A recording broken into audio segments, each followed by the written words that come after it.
De Jing, by Lao Tzu. J. Legge, Translator. Sacred Books of the East, Volume 39, 1891. 1. The Tao that can be trodden is not the enduring and unchanging Tao. The name that can be named is not the enduring and unchanging name. Conceived of as having no name, it is the originator of heaven and earth. Conceived of as having a name, it is the mother of all things. Always without desire we must be found. If its deep mystery we would sound. But if desire always within us be,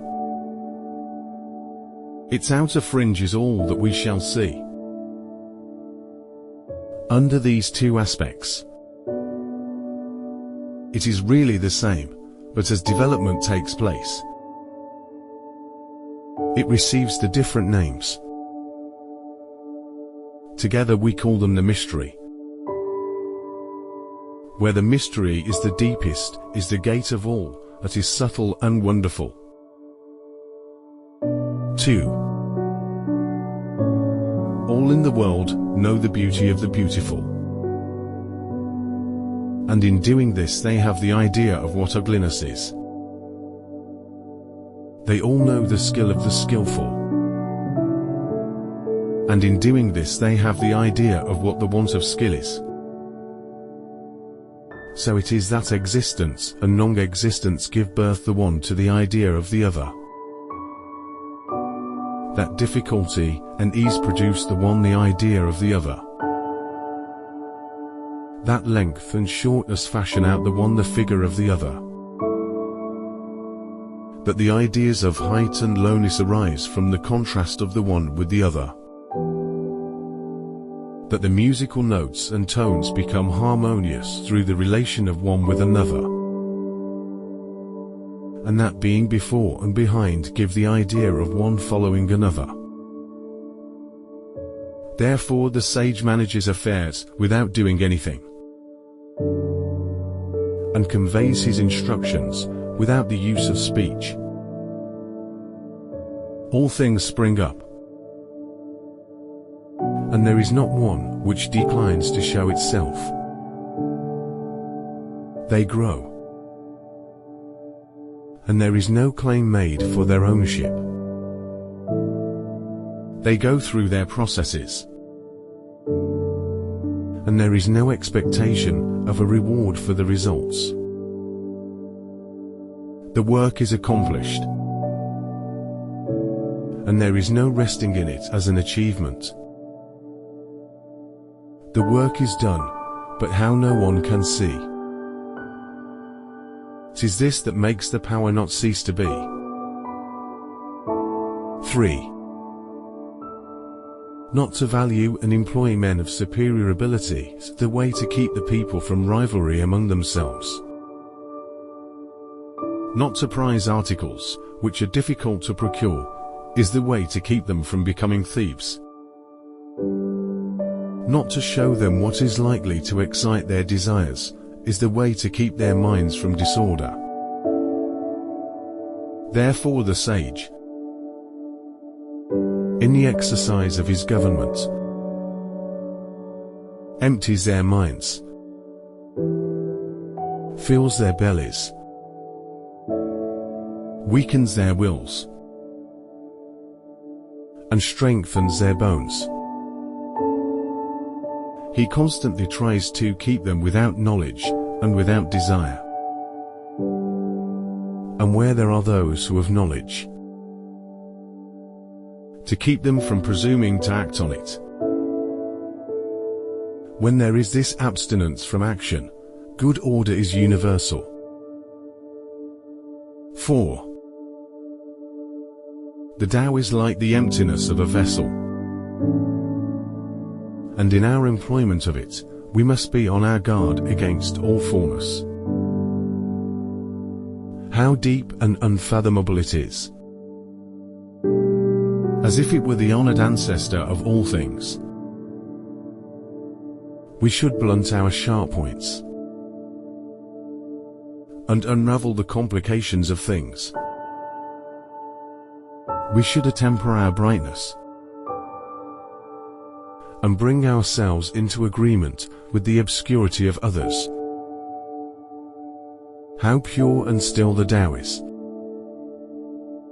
as if it would ever so continue. I do not know whose son it is. It might appear to have been before God. 5. Heaven and earth do not act from the impulse of any wish to be benevolent. They deal with all things as the dogs of grass are dealt with.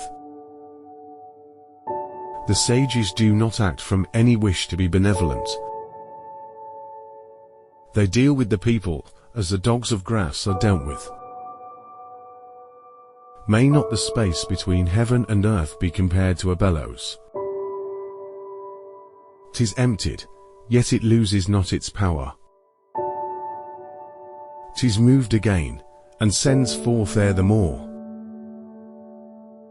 Much speech to swift exhaustion lead we see. Your inner being guard, and keep it free. 6. The valley spirit dies not, are the same. The female mystery thus do we name. Its gate, from which at first they issued forth, is called the root from which grew heaven and earth. Long and unbroken does its power remain, used gently, and without the touch of pain. 7. Heaven is long enduring and earth continues long. The reason why heaven and earth are able to endure and continue thus long, because they do not live of, or for, themselves. This is how they are able to continue and endure. Therefore the sage puts his own person last, and yet it is found in the foremost place. He treats his person as if it were foreign to him, and yet that person is preserved. Is it not because he has no personal and private ends, that therefore such ends are realized? 8. The highest excellence is like that of water. The excellence of water appears in its benefiting all things, and in its occupying, without striving to the contrary. The low place which all men dislike, hence its way is near to that of the Tao. The excellence of a residence is in the suitability of the place. That of the mind is in abysmal stillness. That of associations is in their being with the virtuous. That of government is in its securing good order. That of the conduct of affairs is in its ability. And that of the initiation of any movement is in its timeliness. And when one with the highest excellence does not wrangle about his low position, no one finds fault with him. 9. It is better to leave a vessel unfilled than to attempt to carry it when it is full. If you keep feeling a point that has been sharpened, the point cannot long preserve its sharpness. When gold and jade fill the hall, their possessor cannot keep them safe. When wealth and honors lead to arrogancy, this brings its evil on itself. When the work is done, and one's name is becoming distinguished. To withdraw into obscurity is the way of heaven. 10. When the intelligent and animal souls are held together in one embrace, they can be kept from separating. When one gives undivided attention to the vital breath and brings it to the utmost degree of pliancy, he can become as a tender babe. When he has cleansed away the most mysterious sides of his imagination, he can become without a flaw in loving the people and ruling the state. Cannot he proceed without any purpose of action in the opening and shutting of his gates of heaven? Cannot he do so as a female bird, while his intelligence reaches in every direction? Cannot he appear to be without knowledge?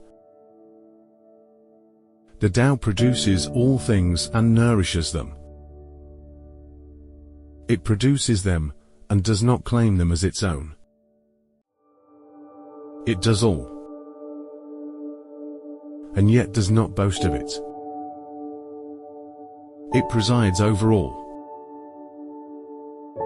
and yet does not control them. This is what is called the mysterious quality of the Tao. 11. The 30 spokes unite in the one nave, but it is on the empty space for the axle that the use of the wheel depends. Clays fashioned into vessels,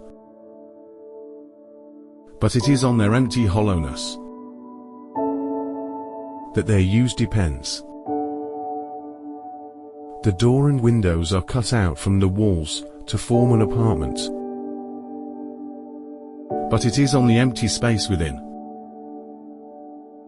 that its use depends. Therefore, what has a positive existence serves for profitable adaptation, and what has not that for actual usefulness. 12. Colors 5 hues from THIs, their sight will take.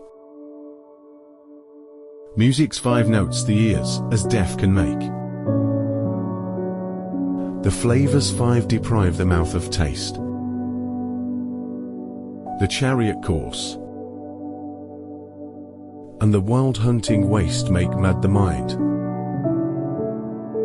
and objects rare and strange sought for. Men's conduct will to evil change. Therefore the sage seeks to satisfy the craving of the belly, and not the insatiable longing of the eyes. He puts from him the latter, and prefers to seek the former. 13. Favor and disgrace would seem equally to be feared. Honor and great calamity to be regarded as personal conditions of the same kind. What is meant by speaking thus of favor and disgrace? Disgrace is being in a low position after the enjoyment of favor. The getting that favor leads to the apprehension of losing it, and the losing it leads to the fear of still greater calamity. This is what is meant by saying that favor and disgrace would seem equally to be feared, and what is meant by saying that honor and great calamity are to be similarly regarded as personal conditions. What makes me liable to great calamity is my having the body which I call myself. If I had not the body, what great calamity could come to me? Therefore he who would administer the kingdom honoring it as he honors his own person, may be employed to govern it, and he who would administer it with the love which he bears to his own person may be entrusted with it. 14. We look at it, and we do not see it, and we name it the equable. We listen to it, and we do not hear it, and we name it the inaudible. We try to grasp it, and do not get hold of it, and we name it the subtle. With these three qualities, it cannot be made the subject of description, and hence we blend them together and obtain the one. Its upper part is not bright, and its lower part is not obscure, ceaseless in its action. It yet cannot be named, and then it again returns and becomes nothing. This is called the form of the formless, and the semblance of the invisible. This is called the fleeting and indeterminable. We meet it and do not see its front. We follow it, and do not see its back. When we can lay hold of the Tao of old to direct the things of the present day, and are able to know it as it was of old in the beginning, this is called unwinding the clue of Tao. 15. The skillful masters of the Tao in old times, with a subtle and exquisite penetration, comprehended its mysteries, and were deep also so as to elude men's knowledge. As they were thus beyond men's knowledge, I will make an effort to describe of what sort they appeared to be. Shrinking looked they like those who wade through a stream in winter, irresolute like those who are afraid of all around them, grave like a guest in awe of his host, evanescent like ice that is melting away, unpretentious like wood that has not been fashioned into anything, vacant like a valley, and dull like muddy water. Who can make the muddy water clear? Let it be still, and it will gradually become clear. Who can secure the condition of rest? Let movement go on, and the condition of rest will gradually arise. They who preserve this method of the Tao do not wish to be full of themselves. It is through their not being full of themselves that they can afford to seem worn and not appear new and complete. 16. The state of vacancy could be brought to the utmost degree, and that of stillness guarded with unwearying vigor. All things alike go through their processes of activity, and then we see them return to their original state. When things in the vegetable world have displayed their luxuriant growth, we see each of them return to its root. This returning to their root is what we call the state of stillness. And that stillness may be called a reporting that they have fulfilled their appointed end. The report of that fulfillment is the regular, unchanging rule. To know that unchanging rule is to be intelligent. Not to know it leads to world movements and evil issues. The knowledge of that unchanging rule produces a grand capacity and forbearance. And that capacity and forbearance lead to a community of feeling with all things. From this community of feeling comes a kingliness of character. And he who is king-like goes on to be heaven-like. In that likeness to heaven, he possesses the Tao. Possessed of the Tao, he endures long, and to the end of his bodily life, is exempt from all danger of decay. 17. In the highest antiquity, the people did not know that there were their rulers. In the next age they loved them and praised them. In the next they feared them. In the next they despised them. Thus it was that when faith in the Tao was deficient in the rulers, a want of faith in them ensued in the people.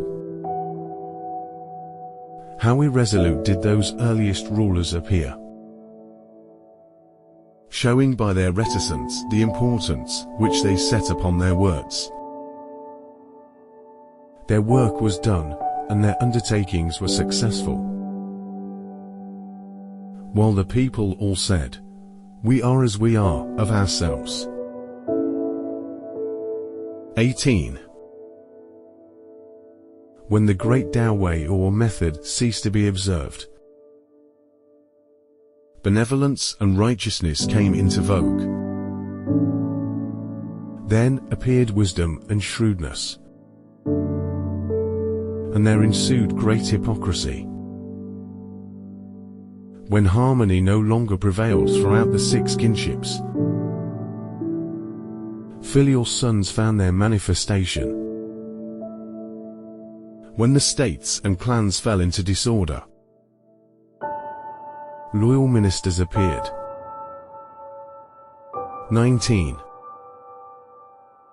If we could renounce our sageness and discard our wisdom, it would be better for the people 100-fold. If we could renounce our benevolence and discard our righteousness, the people would again become filial and kindly. If we could renounce our artful contrivances and discard our scheming for gain, there would be no thieves nor robbers. Those three methods of government, thought olden ways in elegance, did fail, and made these names their want of worth to veil. But simple views,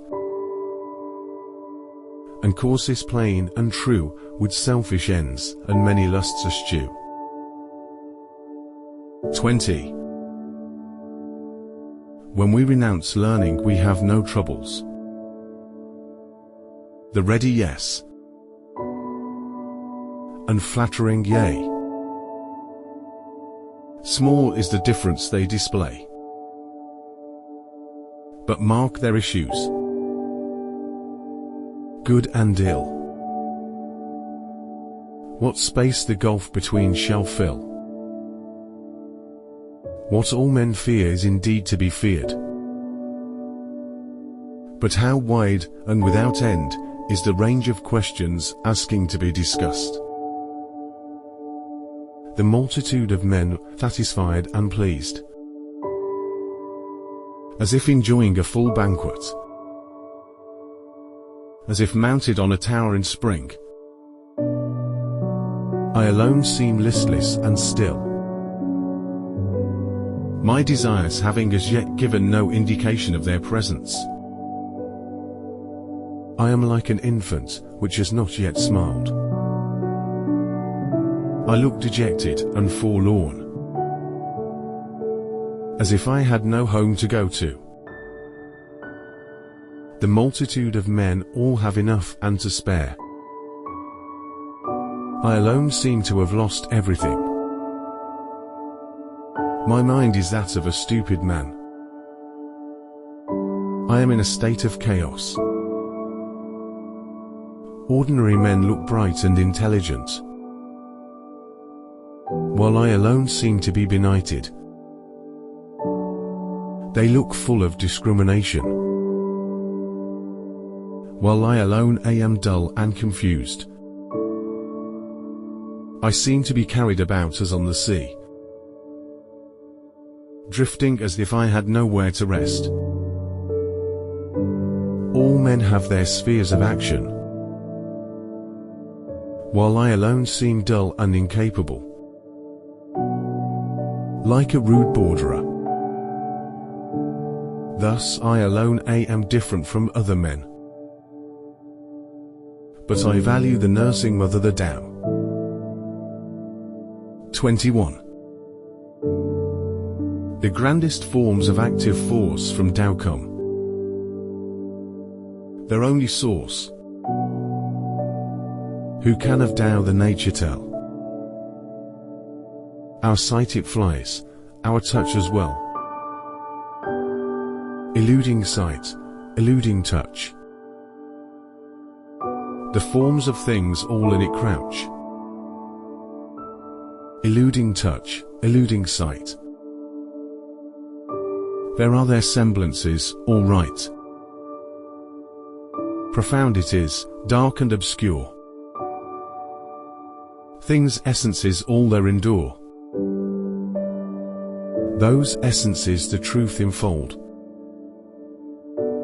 Of what, when seen, shall then be told. Now it is so, 'twas so of old. Its name, what passes not away. So, in their beautiful array, things form and never know decay. How know I that it is so with all the beauties of existing things? By this nature of the Tao. 22. The partial becomes complete. The crooked, straight, the empty, full, the worn out, new. He whose desires are few gets them. He whose desires are many goes astray. Therefore the sage holds in his embrace the one thing of humility, and manifests it to all the world. He is free from self-display, and therefore he shines. From self-assertion, and therefore he is distinguished. From self-boasting, and therefore his merit is acknowledged. From self-complacency, and therefore he acquires superiority. It is because he is thus free from striving, that therefore no one in the world is able to strive with him. That saying of the ancients, that the partial becomes complete, was not vainly spoken.